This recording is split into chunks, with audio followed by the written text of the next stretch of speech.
నమస్కారం. లక్ష్మి చెప్పే కథలకు స్వాగతం. వీణులతో వీక్షించటానికి సిద్ధం కండి. ప్రియ సఖులు, ఇప్పుడు మనం ప్రముఖ రచయిత్రి శ్రీమతి ఆరికపూడి కోడూరి కౌసల్యాదేవి గారు రచించిన నివేదిత ధారావాహిక నుండి 8వ భాగం వినేద్దామండి. పార్టీ సంగతి గుర్తుందా మిస్టర్ అశోక్? ఈరోజే ఫోన్లో భువనేశ్వరి కంఠం వింటూనే నవ్వుకున్నాడు అశోక్. ఎలా మరుపొస్తుంది చెప్పండి అన్నాడు. 6 గంటలకే, ఆలస్యం వద్దు అంది. తప్పక, అన్ని పనులు ఇప్పటికే కట్టేస్తున్నాను. ఇప్పుడు సమయం 4. అలా బజార్కి వెళ్ళి ఇంటికి వస్తానండి సమయానికి అన్నాడు. చూడండి అశోక్ గారు, బజార్లు కానుకలు కొనటం వగైరాలు ఏమీ అక్కర్లేదు, మీరు రావాలి, అదే ప్రధానం. ఆహ్లాదకరమైన నవ్వే సమాధానమైంది అశోక్ నుండి. మాట్లాడరేం? రెట్టించి అడిగింది. సరిగ్గా సమయానికి వస్తున్నాను, సరేనా అండి? గుర్తుంచుకోండి, పార్టీ మీకోసమే. ఎందరు వచ్చినా సరే మీరు వచ్చినట్లుండదు నాకు, చెప్పింది భువనేశ్వరి. ఈ సామాన్యునిపై మీకు గల అభిమానానికి ఎలా కృతజ్ఞతలు చెప్పుకోను అన్నాడు. ఈ సంభాషణలన్నీ సమక్షంలో ఇప్పుడు కాదు, సరేనా? సరే అంటూ అశోక్ రిసీవర్ యథాస్థానంలో ఉంచుతూనే తిరిగి మోగింది. మళ్ళీ ఏం జ్ఞాపకం వచ్చిందో హెచ్చరిక. నవ్వుకుంటూ తిరిగి రిసీవర్ చేతికి తీసుకున్న అశోక్ వదనం మ్లానమైంది. చెయ్యి వణకసాగింది. ట్రంక్ కాల్ పూనా నుండా ఇవ్వండి అన్నాడు. డాక్టర్ మాట్లాడుతోంది. మిస్టర్ అశోక్, మిమ్మల్ని డిస్టర్బ్ చేయకూడదని ఇంతవరకు చాలా ప్రయత్నించాను, కానీ మీరు ఒకసారి రావటం మంచిది, ఎంతో త్వరగా అంది డాక్టర్. వస్తాను డాక్టర్. చెప్పండి, మమత ఎలా ఉంది? ఆత్రంగా అడిగాడు. అదే వచ్చి చూడండి, ప్లీజ్ చెప్పండి, బ్రతికే ఉందా? ఆయాసపడుతూ అడిగాడు గద్గద కంఠంతో. బ్రతికే ఉంది, అబద్ధం చెప్పటం లేదు, ఏమేమో మాట్లాడుతోంది, మీరు రావటం మంచిది అంది డాక్టర్. సరే, అమ్మను కూడా తీసుకొస్తున్నాను, ఇప్పుడే బయలుదేరుతున్నాను చెప్పాడు. ఎంక్వైరీ చేయగా ఫ్లైట్ టైం దాటిపోయిందని తెలిసింది. ఆగలేక జీపు మీద బయలుదేరాడు తల్లితో. తల్లి లక్ష్మి కంటికి మంటికి ఏకధారగా ఏడుస్తోంది. ధైర్య నిగ్రహాలను కూడగట్టుకుని జీపును అతి వేగంగా నడపసాగాడు. దైవమా, ఎవ్వరికీ అపకారం చేసిన దాన్ని కాకపోతే నా మమతను బ్రతికించు అని పదే పదే ప్రార్థిస్తోంది లక్ష్మి. పైకి మాట్లాడుకున్న అశోక్ అంతకుమించి వేడుకుంటున్నాడు ఆ పరాత్పరుణ్ణి. అతడికి భువనేశ్వరి విందు ఆహ్వానం ఏమీ గుర్తులేవు ఆ క్షణంలో. అక్కడ విందు ప్రారంభమైంది. అర్ధరాత్రి వరకు అనేక వేడుకలతో కనులకు విందుగా, ఇంకా ఎన్నో పిండి వంటలతో కడుపుకు పసందుగా, మరెన్నో వడలు మరిపించే మత్తు పానీయాలతో మజాగాను గడిచి ముగిసింది. భువనేశ్వరి మానసిక స్థితి వర్ణనాతీతం. అశోక్ అక్కడ లేడు. సరైన సమాధానం చెప్పేవారు కూడా ఎవరూ లేరు. ఎవరో అమ్మాయి ఫోన్ చేశారు, సార్ అక్కడికి వెళ్ళారు అన్న సమాధానం విని గుగ్గిలం చల్లబడిన అగ్గివలే భగ్గుమంది ఆమె అంతరంగం. ఇంత నిర్లక్ష్యమా? ఎందుకంత గర్వం? ఏం చూసుకుని? తానెంత తెలివైన వాడైనా నా ముందు దిగదుడిపే కదా. నాకేం గతి లేక కానీ ఆహ్వానించానా? కనీసం రాలేని కారణం ఏమిటో చెప్పాలని కూడా తెలియని కుసంస్కారి. ఆమెలోని అంతరంగ సంస్కారం మేల్కొని ఆత్మవిమర్శ చేసింది. నా భావనలు అహంకారంగా ఉన్నాయి. అశోకును అతి అధమంగా నిందిస్తున్నాను. ఇది అపచారమేమో కాదు. అదిగో చూడు, డాడీ ఎలా చూస్తున్నాడా నా వైపు. ఆయనతో పోట్లాడి వాదించి పంతగించి పిలిచింది ఎందుకు? అశోకుకి అసలు ఎందుకింత నిర్లిప్తత జీవితంపై? ఏమిటి అతడి జీవితం? బొత్తిగా ఏ సరదా లేకుండా. ఛీ! అక్కడ అశోక్ మాత్రం ఈ ప్రపంచంలో దేని గురించి, ఎవరి గురించి ఆలోచించటం లేదు. అతని ధ్యేయం ఒక్కటే, మమత ఆరోగ్యవంతురాలు కావాలి. ఆమె స్పృహ పొంది చెప్పే భోగట్టా వలన తాను ఎంతోమంది దీనార్తులైన అబలల బ్రతుకులను రక్షించగలడు. ఒకనాడు అపూర్వ సౌందర్యవతి అయిన మమత నేడు దుర్భర పరిస్థితిలో ఎముకల పోగుల సెయ్యపై పడింది. అప్పుడప్పుడు అశాంతిగా అటు ఇటు కదులుతోంది. టేప్ రికార్డర్ ఆన్ చేసి సిద్ధంగా ఉంచింది డాక్టర్. డాక్టర్, ఏమీ ఆశ లేదా? బ్రతికించలేరా? డాక్టర్ 2 చేతులు పట్టుకొని గొల్లుమంది లక్ష్మి. దుఃఖాన్ని దిగమింగుకుంటూ కళ్ళతోనే అభ్యర్థిస్తున్నాడు అశోక్. ధైర్యంగా ఉండండి, ఏం చేస్తాం? శాయశక్తులా ప్రయత్నించాను. నిన్నటి నుండి ఏదో కలవరిస్తున్నది ఆమె, వినండి. ఇంతకాలం కోమాలో ఉంది. ఇప్పుడు కొద్ది నిమిషాలు బాగా తెలివచ్చి మాట్లాడవచ్చు. అందుకే పోలీస్ ఆఫీసర్ని కూడా పిలిచాను. ఆ మాటలు వారు కూడా రికార్డు చేసుకుంటారు చెప్పింది డాక్టర్. వెంటనే విహ్వలుడే చూశాడు అశోక్. పోలీస్ ఆఫీసరా? అంటే అంటే అతడెందుకు అని అడుగుతున్న అశోక్ పెదవులు కంపిస్తున్నాయి. కంఠంలో దుఃఖం సుడులు తిరుగుతోంది. డాక్టర్ శిలలా నిలబడింది, ఏమీ చెప్పలేనట్లు. అంటే మమత మరణవాంగ్మూలం తీసుకుంటారా వాళ్ళు? ఆమె ఇక బ్రతకదా? అగ్నిపర్వతం బద్దలై లావా ఎగదనినట్లుగా దుఃఖంతో ఒక్కసారిగా భోరుమన్నాడు అశోక్. లక్ష్మి కుప్పకూలిపోయింది. డాక్టర్ కరుణార్థ దృష్టిలతో ఓదార్పుగా అంది, అందరం పోయేవాళ్ళమే మిస్టర్ అశోక్. ఏడవటానికి ఎదుట చాలా పొడుగైన జీవితం ఉంది. మమత మాటలు వినడానికి మాత్రం 5-10 నిమిషాలున్నాయి అంతే. ఈ మాటలతో అశోక్ గుండె కరుకు చేసుకుని కర్తవ్యోన్ముఖుడయ్యాడు. తల్లిని లేవదీసి లోనికి నడిచాడు. ఇంతకాలం శుశ్రూష చేసిన అనుబంధంతో శుభ కన్నీరు కారుస్తోంది. మాట్లాడుకోవటానికి పూడిపోయిన గొంతులు అనుమతించటం లేదు. మెల్లగా కళ్ళు విప్పిన మమత అందరినీ ఒకసారి చుట్టూ చూసింది. అన్నయ్య, అమ్మా పిలిచింది. గుర్తుపట్టావా అమ్మా? మమ్మల్ని గుర్తించావా అంటూ అశోక్ తల్లి ఆమెకు దగ్గరగా కూర్చున్నారు. ఏమైందమ్మా మీకు? పోలీస్ ఇన్స్పెక్టర్ ప్రశ్నించాడు మమతను. లక్ష్మి మమత జుత్తు నిమురుతూ ఆమె తలదిక్కుని కూర్చుంది. త్వరలో కలగనున్న శాశ్వత వియోగాన్ని తలుచుకొని కుమిలిపోతూ ఏం మాట్లాడటానికి ఆమెకు దుఃఖం అడ్డొస్తోంది. చెప్పమ్మా మమత, ఎందుకు ఇలా అయిపోయావు నువ్వు? అశోక్ కూడా ప్రశ్నించాడు. కానీ మమత ఏదో ఆలోచిస్తున్నట్లు చూసింది. నేను మాట్లాడలేక ఆయాసంతో రొప్పుతోంది మమత. పోలీసు ఉద్యోగి కూడా మమతకు చేరువుగా వచ్చి వంగి అడిగాడు. చెప్పటానికి ప్రయత్నించండి అమ్మా, ఇందువల్ల ఎందరో అమాయకురాళ్లను మేము కాపాడవచ్చు. మమత భయంగా బాధగా కళ్ళు విపరీతంగా కదల్చసాగింది. అశోక్ చేయి గట్టిగా పట్టుకుంది. బలవంతాన శక్తిని కూడా తీసుకుని ఒక్కో మాట ఉచ్చరించింది. గోవా మోడలింగ్ కంపెనీ రాయణం వద్ద. చెప్పు మమత, చెప్పమ్మా. నువ్వు లేకున్నా నేను ఇలా చేసిన వాళ్ళంతా చూసే అవకాశమైనా ఇవ్వు నాకు. అశోక్ విలపిస్తూ అడిగాడు. బ్లూ ఫిలిమ్స్, సీమ, విద్య. ఆయాసం ఎక్కువైంది. మాటలు ఆగిపోయి ఎగశ్వాసతో రొప్పసాగింది. ఎవ్వరూ ఆ బాధను చూడలేకపోయారు. అశోక్ కుమిలి కుమిలి ఏడుస్తూ ఉండగా లక్ష్మి శోకాలు ముల్లోకాలకి వినిపించే స్థాయిలో చెలరేగగా మమత ప్రాణవాయువులు అనంతంలో లీనమైపోయాయి. అశాంతిగా పుట్టుకున్న శరీరం చైతన్యరహితమైపోయింది. ఇంతకాలం మమతకు సేవ చేసిన అనుబంధం శోభను కూడా దుఃఖింపచేస్తోంది. డాక్టర్ లక్ష్మిని ఓదారుస్తోంది. మిస్టర్ అశోక్. అశోక్ను సానుభూతిగా చూస్తూ వీపు తట్టి పిలిచాడు ఇన్స్పెక్టర్. స్వంత చెల్లిపోయిన దుఃఖం సామాన్యమైంది కాదు, అందున ఈ విధంగా. కానీ ఏడ్చి లాభం లేదు. మీరు కొన్ని వివరాలు చెప్పగలిగితే మాకు సాయం చేసిన వారవుతారు అన్నాడు. కానీ అశోక్ దుఃఖ వేగం ఎంతకు తగ్గటం లేదు. కదిలి కదిలి ఏడుస్తున్న అతన్ని ఎవరూ మాట్లాడించలేకపోయారు. డాక్టర్ చెప్పింది ఇన్స్పెక్టర్తో. ఈ తరుణంలో వారేమీ చెప్పలేరేమో కూడా. ఈ ఏర్పాట్లు కూడా చూడాలిగా. మీరు వారిని రేపు కలుసుకోండి, అప్పటికి కొంత దుఃఖం ఉపశమించుతుంది అంది. మీరు వస్తారుగా డాక్టర్ అడిగాడు ఇన్స్పెక్టర్. నాకు తెలిసిన విషయాలు చెప్పగలను. సరే, వీరేదైనా హోటల్లో దిగారా? ఎక్కడ కలవాలి? డైరెక్ట్గా ఇక్కడికే వచ్చారు నా మెసేజ్ అందుకుని. ఇక హోటల్ ఏర్పాటు చూడాలి. ఆ అడ్రస్ నేను మీకు సాయంత్రం ఫోన్ చేసి చెప్తానులేండి అంది డాక్టర్.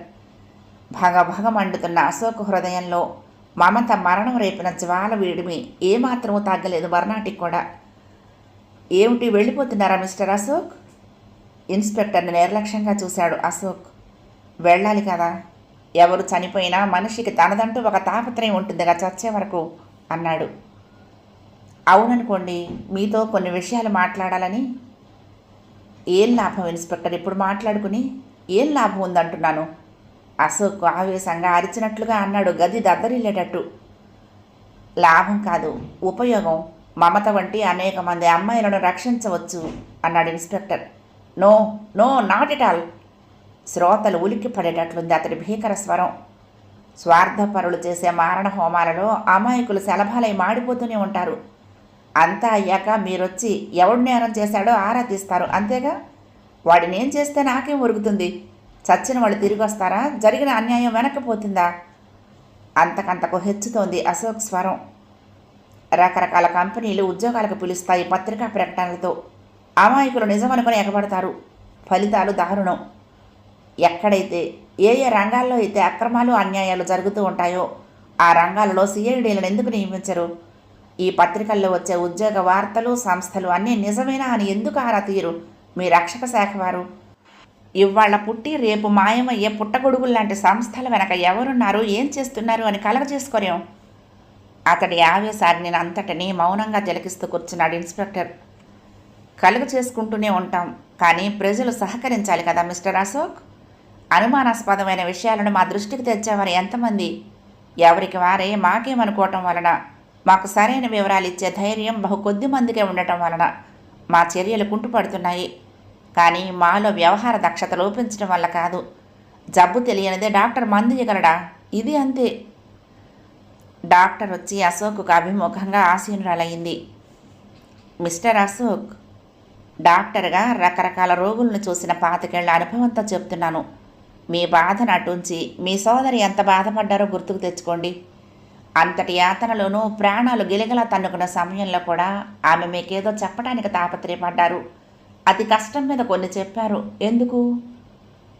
అంతవరకు నిరాసక్తంగా నేలచూపులు చూస్తూ ఎవరి ప్రమేయం వద్దనుకుంటున్న అశోక్ శిరస్సు చివాలున లేచింది. ఎందుకు చెప్పండి డాక్టర్, ఎందుకు? ఆవేశం పట్టలేనట్లు లేచి డాక్టర్ 2 చేతులు పట్టుకుని దీనంగా అడగసాగాడు. ఎందుకు చెప్పింది డాక్టర్? అలా అడగండి, చెప్తాను. ఘోర పాపాలు చేసిన వాళ్ళు సైతం మరణించే సమయంలో నిజం చెప్తారు. ఈ లోకం వదిలిపోతున్న సమయంలో ఎవరూ అబద్ధం చెప్పరని, పాప భీతికి దైవ చింతనకు కట్టుబడి ఉంటారని అందరికీ తెలిసిందే. అందుకే మరణ వాంగ్మూలానికి అంత విలువ. అలాగే ఏదో ఘోర అన్యాయానికి గురైన మీ సహోదరి పోతూ పోతూ మీకు కొన్ని విషయాలు చెప్పటంలో అర్థం ఆ అన్యాయాలను అరికట్టమని, తన వంటి అభాగ్యునుడు తయారవ్వకుండా చూడమని. అది ఆమె అంతిమ ఇచ్ఛ. ఆ ఇచ్ఛను తీర్చవలసిన బాధ్యత మనందరిది. కావచ్చు డాక్టర్. నిస్సహాయ క్రోధం అతన్ని అతి బిగ్గరగా మాట్లాడేటట్టు చేస్తోంది. నేనేమైనా ఈనాటి సినిమా హీరోనా? వాళ్ళెవళ్ళో ఆరా తీసి అందరినీ చంపొచ్చి ప్రశంసలు అందుకోవటానికి? ఇది నిజ జీవితం. ఇక్కడ సినిమా రంగులు లేవు, ఏడ్పులు కష్టాలు చావులే కాని అన్నాడు. మిస్టర్ అశోక్, పట్టుదల ఉంటే హీరో కావటం ఎంతసేపు? అది తర్వాత. ముందు మీకు తెలిసింది చెప్పడం మీ బాధ్యత. కొన ఊపిరితో ఉన్న మమత, ఏడాదికి పైగా కోమాలో ఉన్న మమత పోయే క్షణాల్లో కొన్ని చెప్పగలిగింది. బ్రతికి సంపూర్ణ ఆరోగ్యంగా ఉన్న మనం మాట్లాడుకోవడానికి కష్టపడితే ఎలా? అంది డాక్టర్. ఆ కవ్వింపు అశోక్ వైరాగ్యాన్ని పారద్రోలింది. అవును, మమత ధైర్యస్తురాలు. కడ వరకు జీవితంలో ధైర్యమే ప్రదర్శించింది. నేను మమతకు అన్నగా తాగనేమో. పరధ్యానంలోకి జారిపోయాడు అశోక్. ఒక్కొక్క విషయమే చెప్పసాగాడు. నా చదువు పూర్తి కాకపూర్వమే తండ్రి గారు మరణించటంతో నేను, చెల్లి, అమ్మ దిక్కులేని వాళ్ళమైపోయాము. ఇంట్లో వస్తువులమ్మి ఎంకామ్ డిగ్రీ పూర్తి చేసేటప్పటికి చేతిలో డిగ్రీ, ఇంట బేదరికము మిగిలాయి. ఉద్యోగాలకు దరఖాస్తు చేయటానికి, ఇంటర్వ్యూలకు వెళ్లేందుకు డబ్బు బట్టలు సమకూర్చుకోవడం మహా కష్టమయ్యేది. ఆఖరికి నాన్నగారి దుస్తులు, అమ్మ ఖరీదైన చీరలు కూడా కన్నిటితో అమ్ముకుని బ్రతుకు ఇడ్చేవాళ్ళం. అమ్మ నేను ఎప్పుడైనా బాధపడుతూ ఉంటే, పోరా అన్నాయి, ఏంటంత డీలా పడిపోతావు? గొప్పవాళ్ళంతా ఓనాడు చాలా బాధలు కటిక దరిద్రము అనుభవించిన వాళ్ళేనట తెలుసా. దేర్ఫోర్ నువ్వు చాలా గొప్పపడి అవుతావు. నాకే చదువు చెప్పిస్తే అలా అలా చిటికల మీద వచ్చేసేది నాకు ఉద్యోగం అనేది మా చెల్లి. మా నీరస జీవితాలలో చైతన్య స్రవంతి వంటి మమతే జీవన స్రవంతి. నేను తరచూ ఇంటర్వ్యూలకు వెళ్తూ ఒక్కొక్కప్పుడు చాలా రోజులు కానీ ఇంటికి తిరిగి వచ్చేవాడిని కాదు. ఒకసారి ఇంటర్వ్యూకి ఢిల్లీ వెళ్ళాను. ఆ ఉద్యోగం వస్తుందో రాదో తెలియదు, మామూలే కదా. మరొక 15 రోజుల్లో అక్కడే ఢిల్లీలో మరొక ఇంటర్వ్యూ ఉంది. మళ్ళీ అటు ఇటు ప్రయాణం చేసే ఆర్థిక స్తోమత లేనివాడిని. అక్కడే రైల్వే ప్లాట్ఫామ్ మీద అన్నాళ్ళు గడిపాను. ఈలోగా ఇంట్లో చాలా కటకట ఏర్పడింది పైకం లేక. నేను వెళ్ళాక అమ్మ జబ్బు పడిందిట. బాధ్యత నిర్వర్తించలేక మమత సతమతం అవుతున్న వేళలో పూనాలోనే మా ఇంటి పక్క ఫ్లాట్లో ఉండే అమ్మాయి నేను చెప్తాను విషయం అంటూ లేచొచ్చింది. అంతవరకు ఓ మూల పడుకొని నిశ్శబ్దంగా దుఃఖిస్తున్న లక్ష్మి. మమతకు చిన్నప్పుడు ముచ్చటపడి కొంతవరకు డాన్సు, సంగీతం నేర్పించాము. కుట్లు, అల్లిక పని కూడా వచ్చు. పక్కింట్లో ఉండే సీమ అనే అమ్మాయి ఎక్కడో డాన్స్ స్కూల్లో మమతకు ఉద్యోగం ఇప్పిస్తానంది. ఆర్థిక బాధలు నన్ను అంగీకరింపచేశాయి. రాను రాను మమత తక్కువ మాట్లాడటం, ఏదో ఆలోచిస్తూ ముభావంగా ఉండటం, నవ్వటమే మర్చిపోవటం జరిగింది. ఉద్యోగపు అలసట అనుకున్నాను చెప్తోంది లక్ష్మి. జీతం ఎంత ఇచ్చేవారు? ఇన్స్పెక్టర్ మధ్యలో అడిగాడు. 500. కానీ తన దగ్గర చాలా డబ్బుండేది. ఇంకా ఖరీదైన అలంకరణ సామాగ్రి వాడేది. రకరకాల ఫోటోలు తీయించుకునేది. అది ముభావంగా మారిన కొద్దీ నాతో మాటలు తగ్గించడంతో వివరాలేమీ అడిగే అవకాశం ఉండేది కాదు నాకు. ఎక్కడో ప్రోగ్రాం ఇస్తే ఎక్కువ డబ్బు వచ్చిందని, ఆటాపాటా పనిగా పెట్టుకున్న వాళ్లకు అందం ముఖ్యం కనుక బాగా పోషించుకోవాలని, అందుకు ప్రోగ్రాములు ఇస్తున్నామని అనేది. ఉద్యోగం సంపాదించుకునే రమ్మని, తనకు ఉద్యోగం వచ్చింది కనుక నిశ్చింతగా ఉండమని అన్నకు రాస్తే అతడిది నమ్మాడు. నాలాగే అక్కడే 6 నెలలు టెంపరీగా ఉద్యోగం ఏదో చేశాడు. రాను రాను మమత ఆలస్యంగా రావటం, అర్ధరాత్రిలో రావటం, ప్రోగ్రాములు ఎక్కువయ్యాయని వంకర సాకులు చెప్పటం. దానికోసం వచ్చే అమ్మాయిలు ఎవరు వేషభాషల్లో మర్యాదగా కనిపించేవారు కాదు. పోనీ వాళ్ల మాటలు చాటుగా వినాలన్నా ఆ మరాఠీ భాష అప్పటికింకా సరిగ్గా రాలేదు నాకు. 1 ఏడాది గడిచింది. అశోక్ తిరిగి వచ్చాడు. వాడికి ఈ విషయాలు చెప్పడానికి నాకు మనస్కరించలేదు. కానీ రాను రాను అశోక్కి ఏదో అనుమానం కలిగింది. అయితే మమత తెలివిగా మాట్లాడింది. ఉద్యోగం అన్నాక ఆలస్యం తప్పదంటే సరిపెట్టుకున్నాం. పూనాలోని అశోక్కు ఉద్యోగం రావటంతో మా కష్టాలు గట్టెక్కాయి అనుకున్నాం. మమతను ఉద్యోగం చెయ్యొద్దని అన్నాడు అశోక్. ఆపదలు అన్నం పెట్టిన ఉద్యోగం అదే కదా అన్నాయి అంది మమత. అశోక్ వచ్చాక దాని స్నేహితులు ఇంటికి రావటం మానేశారు. ఒకనాడు మమత ఇంటికి తిరిగి రాలేదు. అర్ధరాత్రి రావటం మామూలే ఒక్కొక్కప్పుడు. కానీ ఆ రోజు తెల్లవారన రాలేదు. పక్కింటి సీమ కోసం చూస్తే వాళ్ళు ఆ తొలి రోజే ఇల్లు ఖాళీ చేశారని, ఎక్కడికి వెళ్ళిన వైనమూ తెలియదని అన్నారు. అనుమానం రాగా పోలీసు రిపోర్ట్ ఇచ్చాం. 3 రోజుల అనంతరం ఒక హోటల్లో తన స్త్రీ గౌరవాన్ని కోల్పోయిన మమత అపస్మారక స్థితిలో దొరికింది స్థానిక పోలీసులకి. ఆ తర్వాత విషయాలు చెప్పలేనట్లుగా తలవాల్చుకుంది లక్ష్మి. అశోక్ ముఖం అప్పటికే సిగ్గుతో అవమానంతో జేపురించింది. డాక్టర్ చెప్పటం ప్రారంభించింది. ఆ రోజు ఆ అమ్మాయిని పరీక్షకు తెచ్చినప్పుడు నేనే ఉన్నాను అక్కడ. అప్పుడు నేను గవర్నమెంట్ హాస్పిటల్లో పనిచేసేదాన్ని. మత్తు మందులకు శరీరం బాగా అలవాటు పడింది. ఎవరో మోడలింగ్ కంపెనీ యజమాని ఆ హోటల్ గదికి అప్పుడప్పుడు అమ్మాయిలతో వచ్చేవాడని హోటల్ వారికి అదనం. ఇంతవరకు అతను ఎవరో కూడా తెలియరాలేదు. మమత తాను ఉద్యోగం చేసే చోటు గురించి తల్లి వద్ద నిజం చెప్పలేదనిపిస్తోంది. ఆమెకు అప్పుడప్పుడు మెలకువ కొద్దిగా వచ్చిన హిస్టీరికల్గా ఏడవటము, స్త్రీలకు అన్యాయం జరుగుతుందనే భావన వచ్చేట్లు అస్పష్టంగా ఏదో గొడగటం, దయుంచి నా ఫోటోలు తీయకండి, మాది గౌరవప్రదమైన కుటుంబం అని అర్థింపుగా ఏడవటం, అంతే. ఎప్పుడూ పూర్తి సమాచారాన్ని రాబట్టలేకపోయాము. అన్నీ నోట్ చేసుకున్న ఇన్స్పెక్టర్ అడిగాడు.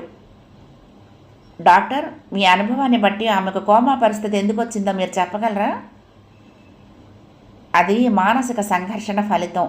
ఇష్టం లేని పనిని బలవంతంగా చేయవలసి రావటంతో అంతరంగంలో జరిగిన మదన. అదీగాక దేనికైనా విపరీతంగా ఎవరైనా భయపెట్టి కూడా ఉండవచ్చు. చనిపోయే ముందు మమత మాటల్లో బ్లూ ఫిలిమ్స్ అంది. అంటే మమతను అందుకు ఉపయోగించుకున్నారన్నమాట చెప్పింది డాక్టర్. సరే, మళ్ళీ ఏమైనా వివరాలు అవసరమైతే మిమ్మల్ని కలుస్తాను.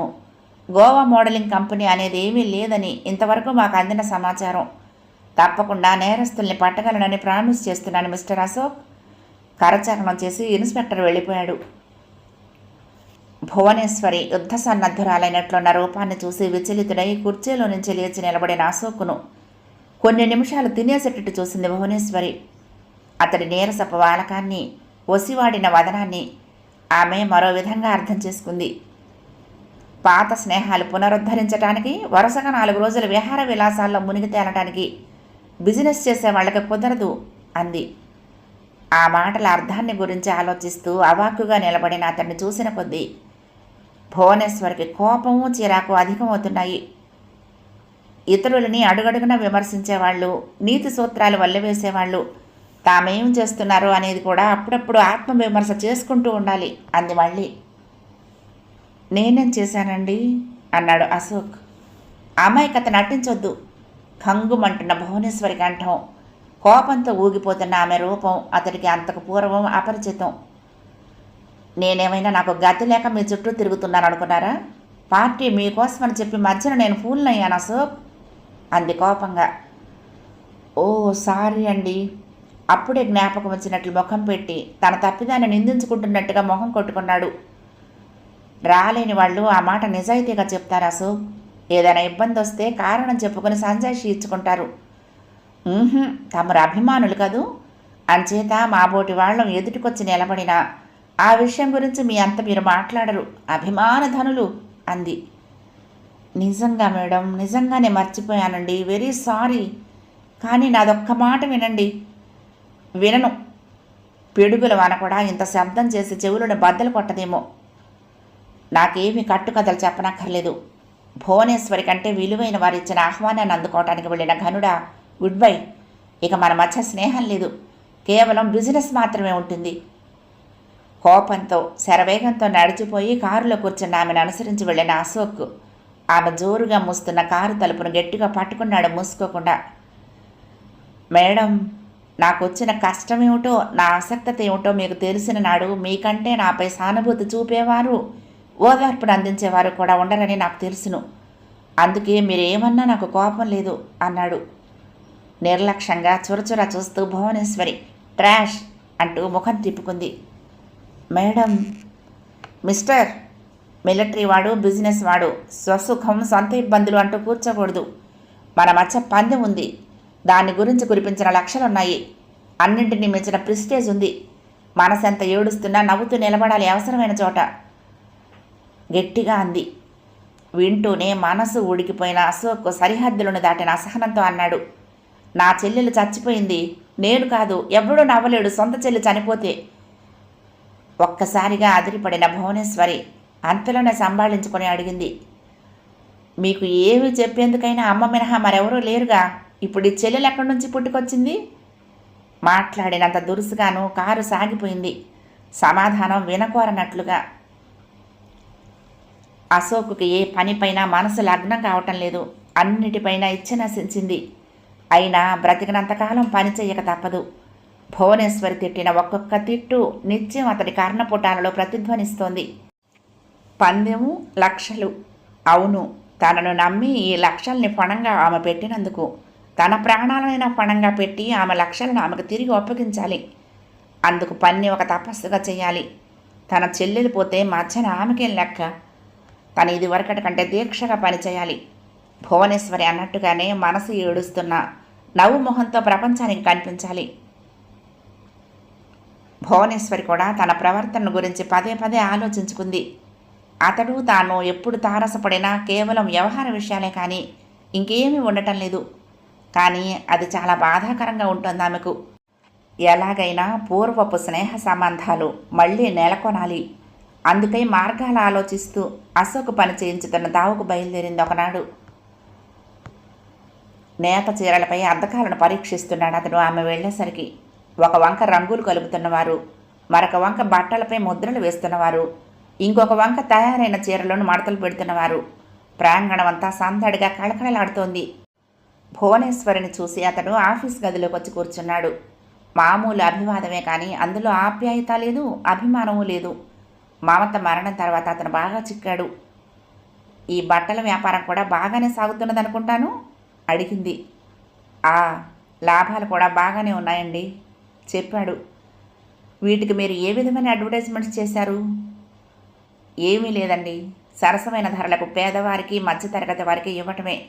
ఆరంభంలో ఉన్న నాణ్యతనే తరగకుండా చూసుకుంటున్నాం ముక్తసరిగా సమాధానం ఇచ్చాడు. కంగ్రాచ్యులేషన్స్ అంది భువనేశ్వరి. థ్యాంక్స్. నాదొక చిన్న మనవి. చెప్పండి. సంవత్సరంన్నర పైగా అయ్యింది మనం ఇవన్నీ ప్రారంభించి. అటు మార్కెట్లో పరిశ్రమ నిలబెట్టగలిగాను, ఇటు బ్యాంక్ అప్పులు కూడా జమ కట్టగలుగుతున్నాను. ఇక కొద్ది నెలల్లో మిగిలిన అప్పులు కూడా తీరిపోతే Eshwari fabrics, Eshwari products, Eshwari handlooms అన్నీ కూడా స్వతంత్రమై లాభాలు జమ చేసుకోవటం ఆరంభమవుతుంది చెప్పాడు. మంచిదే కదా అంది భువనేశ్వరి. నేను నా అభిప్రాయాలను ఆచరణలో పెట్టి అవి సుసాధ్యమేనని రుజువు చేయగలిగాను. నా బాధ్యత తీరింది. మీ పరిశ్రమను మీరిక స్వీకరించి నన్ను విముక్తుని చేయండి అన్నాడు. అగాధంలో కూరుకుపోతున్నట్లు, అమాంతంగా నెత్తిన పిడుగులు వర్షించినట్లు అనుభవమైన భువనేశ్వరి నిస్తేజంగా కూర్చుంది సమాధానం ఆలోచిస్తూ. ఇంత త్వరగా అలసిపోయారా మీరు అడిగింది. ఆ కవ్వింపు అతడిపై పనిచేయలేదు. ఆ ప్రశ్నే అనవసరం కాదండి మనం అనుకున్న దానిని అక్షరాల ఆచరించి పాటించి చూపాను. అంతటితో నా బాధ్యత తీరింది. తీరినంత మాత్రాన మీరు వెళ్ళవలసిన అవసరం లేదే. వెళ్ళాలండి. ఆనాడు మీరు జూదం ఆడతానని అన్నారు నా అభిప్రాయాలతో. కానీ అది జూదం కాదని నిరూపిస్తూ మీ లక్షలను కల్పవృక్షాలతో పాటు అందిస్తున్నాను. స్వీకరించి నన్ను విముక్తుని చేయండి. ఈశ్వరి ప్రొడక్ట్స్ని మీరు కల్పవృక్షమని అంటున్నారా? అది నిజమే కదా. మరి ఈ కల్పవృక్షాలను పెంచిన మిమ్మల్ని ఊరికే వెళ్ళనిస్తానా? మీ ఇష్టం వచ్చింది అడగండి అంది భువనేశ్వరి. అంత అత్యాశ లేదండి. చేసిన దానికి జీతం బాగానే ఇచ్చారు. పూర్వం కంటే రెట్టింపు చేశారు. చాలు, నాకు అదే ఎక్కువ. ఎక్కువ కాదు, నా బాధ్యతలను కష్ట నిష్ఠూరాలను మీ భుజస్కంధాలపై మోసినందుకు అది ప్రతిఫలమే కానీ అధికం కాదు. అతనేమి మాట్లాడలేదు. నేను ఓడిపోయాను మిస్టర్ అశోక్. ఓటమిని సంతోషంగా అంగీకరిస్తున్నాను అంది. కంగారుగా చూశాడు అశోక్. ఆ మాట నేననలేదు. మీ అంత వారి దగ్గర నా హద్దులేమిటో నాకు బాగా తెలుసు అన్నాడు. సరే, మరి నా బాధ్యతలేమిటో నాకు తెలుసు.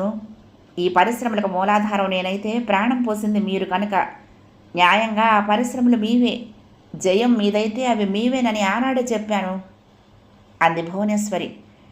నో, ఏమిటిది? నేను అంతటి నీచుడిని కాదు. అబ్బా, నన్ను మాట్లాడియండి అశోక్. పరిశ్రమలు మరికొంత వృద్ధైన తర్వాత పోనీ మీరు నా పెట్టుబడి నాకు ఇచ్చేయండి అంటే అప్పు తీరుస్తున్నారన్నమాట. పరిశ్రమలు మీ శ్రమ ఫలితం, అవి మీవే అవుతాయి. ఇది న్యాయం. మీ అభిమానం దెబ్బతినని న్యాయం అవునా? ప్రశ్నించింది. దీర్ఘ నిశ్వాసమే సమాధానమైంది అశోక్ నిరాశావదనంలో. ఒప్పుకుంటున్నారా? లేదండి. ఇంకా ఏమిటి?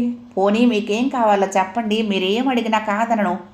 భువనేశ్వరి నేత్రాలు చిత్రంగా మెరిశాయి. నిజంగా నా కోరిక తీరుస్తారా భువనేశ్వరీదేవి? సూటిగా అతడు తననే చూస్తూ అడుగుతూ ఉంటే ఆ క్షణంలో ఆమె కొన్ని యుగాలకు సరిపడిన ఊహల రమ్య దృశ్యాలను మనసులో చిత్రీకరించుకుంది. అడగండి అశోక్, మీ ముందు ఓటమి నాకెంతో ఆనందంగా ఉంది. మీరు ఏమడుగుతాడు ఇతను? నన్ను వివాహం చేసుకోమంటాడా? అదే అయితే? అవును, అదే అవ్వాలి. అంతకంటే నాకు ఆనందమే ఉంటుంది. కిటికీ పక్కనే పనివారి పిల్లవాళ్ళు బెలూన్స్ ఊది ఆడుకుంటున్నారు. ఒకరికంటే ఒకరు పెద్దగా ఊదాలని. ఒక్కొక్క బుడగే టప్పున పేలుతోంది. భువనేశ్వరీదేవి గారు, మీరు నా ఆదర్శాలకు అనుగుణంగానే ఈ పరిశ్రమలను నడపాలని నా కోరిక. ఈ పరిశ్రమల కోసం అమాయకురాండ్రైన ఆడవారిచే అసభ్య ప్రదర్శనలు ఇప్పించి వారి జీవితాలను ధ్వంసం చేయకండి. అదే నేను కోరుకునేది చిన్నగా అన్నాడు. ఆమె మనసు అధపాతాళానికి కృంగిపోయింది. తాను అనుకున్నదేమిటి, అతను అడిగిందేమిటి? తాను యజమానురాలని భయమేమో అతడికి. ప్రశాంతంగా చెప్పింది. అశోక్ గారు, మీ నియమాలు, ఆదర్శాలు, నడవడి నాకు చాలా ఇష్టం. అందుకే నేను మీరు వెళ్ళిపోవడానికి అనుమతించడం లేదు. మీ నియమాలను మీ వలె నేను అమలులో పెట్టగల ధీమంతురాలినని అనుకోవటం లేదు. అవి ఆ పద్ధతిలోనే సాగించాలంటే మీరే ఉండాలి. అపర ఝాన్సీ లక్ష్మి లాంటి మీరు ఇంత అధైర్యంగా మాట్లాడటం శోభాయమానంగా లేదు అన్నట్లున్న ముఖ కవళికలతో అశోక్ చూస్తూ ఉండగా హడావుడిగా వీణ ప్రవేశించింది. ఓ, మరీ మంచిది, మీరిద్దరూ ఇక్కడే ఉన్నారా అంటూ ఏవో ఇన్విటేషన్ కార్డులు తీసి బయట పెట్టింది. నేనిక్కడున్నట్లు నీకెలా తెలుసు? భువనేశ్వరి ప్రశ్నకు వీణ కళ్ళు చికిలించింది తమాషాగా. రంజిత్ చెప్పాడు. నాలుగు కొరుక్కుంది. కాదు భువన, నేనే ఊహించాను అంది. ఎలాగా? ఎందుకంటే మీరు బర్డ్స్ ఆఫ్ సేమ్ ఫెదర్ కనుక అనేసి విపరీతంగా నవ్వటం ప్రారంభించింది. అశోక్ ఎటువంటి భావాన్ని ప్రదర్శించక ఉక్కు మనిషిలా కూర్చున్నాడు. ఆపవే నీ నవ్వు విసురుగా భువనేశ్వరి అదిలించింది. ఏవండి అశోక్ గారు అంటూ వీణ అశోక్ వైపు చూసింది. నాకు నమస్కారము లేదు, కూల్ డ్రింకు లేదు. ఏమిటి అసలు మీ సంగతి? ఈ అతి చనువు ఇష్టం లేనట్లుగా అశోక్ ఏవో కాగితాలు చూసుకోసాగాడు. ఓ, మర్చిపోయాను, మీరు సీరియస్ మ్యాన్ కదూ. సరే, వచ్చే బుధవారం మా ఆధ్వర్యంలో అనగా వీణా ప్రోడక్ట్స్ వారు beauty contest plus fashion period conduct చేస్తున్నారు కనుక మీరు తప్పకుండా రావాలి, సరేనా అంది వీణ. అతని వదనం జుగుప్సతో నిండగా మౌనం వహించాడు. ఏమండి మాట్లాడరు? సారీ, నా స్వభావానికి అటువంటివి సరిపడవు అన్నాడు.